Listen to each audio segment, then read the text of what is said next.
The Honorable David Sankok nominated. You are the next on my request list. Thank you very much, Honorable Speaker. Honorable Kolosh could have just cut me out in such a very important report that I need to inject my voice. And Honorable Speaker, I will support, not because I support in principle, but because this fund have delayed in implementation, we want to kick it up so that it can start. But Honorable Speaker, in this report, we have increased from 14 counties to 34 counties that benefit from equalization fund, and this beats all human understanding. Honorable Speaker, because I don't now see the difference between the equalization fund and the devolution fund, because it is benefiting 47 counties, and this one is benefiting 34, I think we will have as well have given it to all the counties in this particular country, Honorable Speaker. I don't see the difference between this equalization fund and CDF, Honorable Speaker, and National Government Affirmative Action Fund, Honorable Speaker, because it is still benefiting all the areas. Honorable Speaker, it is because we have increased 20 more counties, because those who thought of increasing thought that there is... Order. The members who are consulting on item. The member for Fafi. Member for Fafi. Thank you, Honorable Speaker, for protecting me. Please protect the Honorable Sankok. Thank you. Yes, Honorable Speaker. Honorable Speaker, marginalization is totally different from poverty level. We have used issue of poverty level to increase the number of counties that are benefiting from this equalization fund. But marginalization does not mean poverty. Marginalization means that because of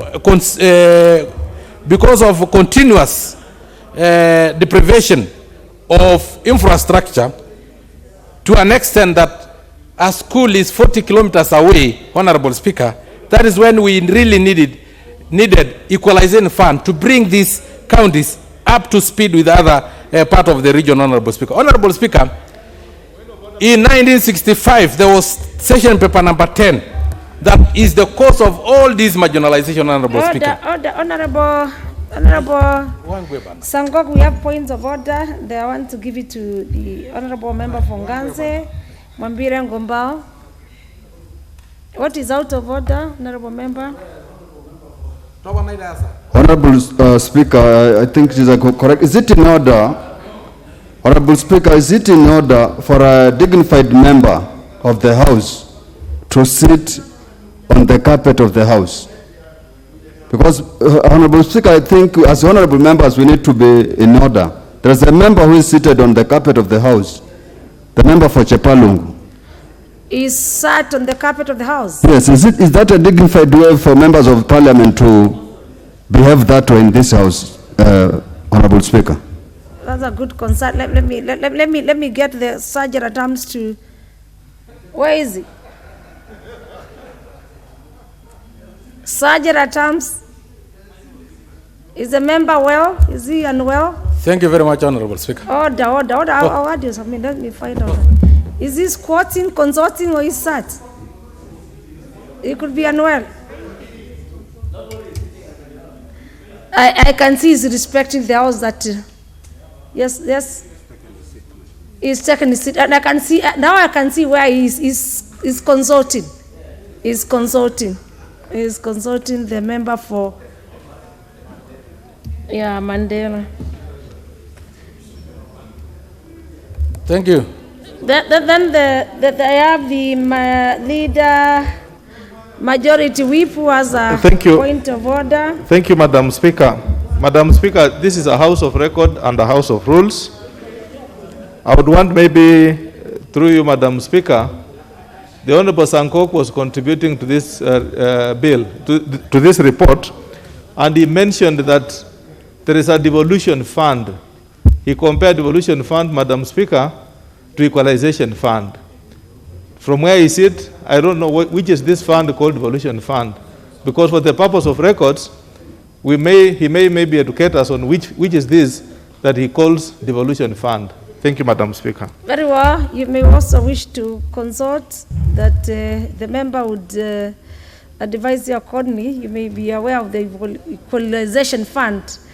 I don't know how devolution fund, if it says married to equalization fund.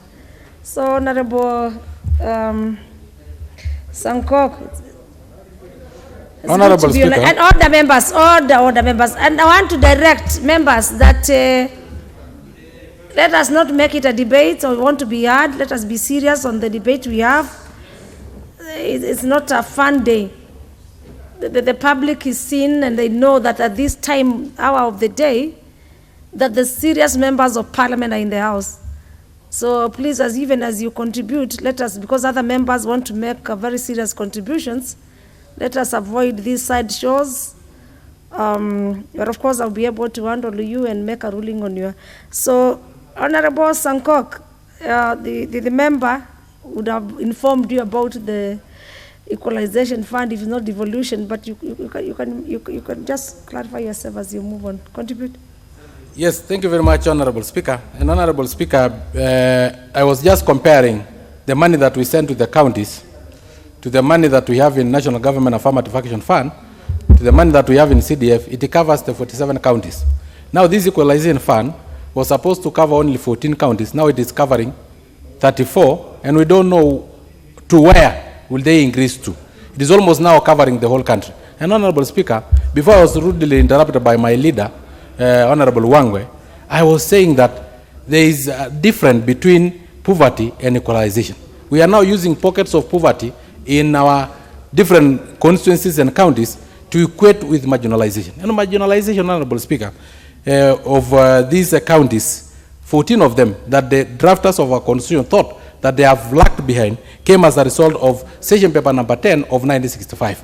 Honorable Speaker, where all our resources were invested in high potential area. Honorable Speaker, and those who were in the government that time were those who thought that agriculture is high potential. They never thought that livestock is high potential, wind power is high potential, our tourism is high potential, Honorable Speaker. That's why we have been marginalized for a long time. In our regions, Honorable Speaker, a school is 40 kilometers away. A hospital is 100 kilometers away. Honorable Speaker, and you know, Honorable Speaker, that because you are a very learned speaker, Honorable Speaker, I heard that you have done your PhD, Honorable Speaker, and you have done finance, Honorable Speaker. You know, I perused to you a CV, Honorable Speaker, and it is very difficult, Honorable Speaker, to get beauty and knowledge in the same person, Honorable Speaker. Honorable Speaker, what I was saying, Honorable Speaker, is that in these counties, Honorable Speaker, it is session paper number 10 of 1965. We are supposed to be brought on board with other counties, Honorable Speaker. Honorable Speaker,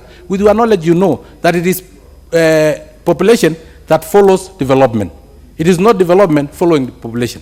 We are here in Nairobi, not because of underground resources, but because of infrastructure, because of good roads, because of good schools, because even parliament is here, Honorable Speaker. Honorable Speaker, if we have equalization fund and build and develop any part of this country, Honorable Speaker, the population will be offloaded from our central Kenya and pockets of western Kenya, which is almost becoming world's largest slums, Honorable Speaker, because of the constraint of infrastructure, Honorable Speaker, to these other areas. That's why I'm supporting, Honorable Speaker, so that we can start implementing this equalization fund, not because I agree with the increase, Honorable Speaker, not because I agree in the principle on what they thought in bringing out other 20 counties, Honorable Speaker, but because we are 11 years late, Honorable Speaker. Honorable Speaker, again, I want also to support that the administrative costs be reduced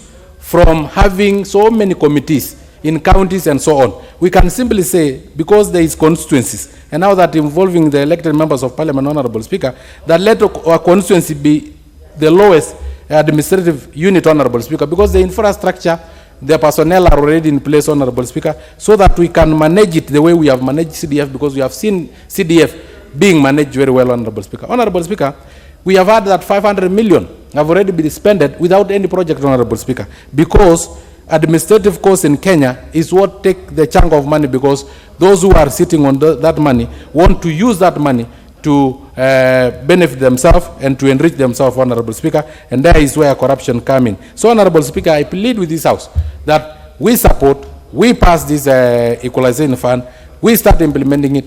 But as we go along, we understand and we start reviewing why there was the need for equalization fund. Because most of these counties, the 14 of them, that the drafters of our constitution thought that they are marginalized, were actually marginalized because of the consecutive governments, the white government and the African government, that did not thought that our underground resources and our resources are potential, Honorable Speaker. I do support, Honorable Speaker.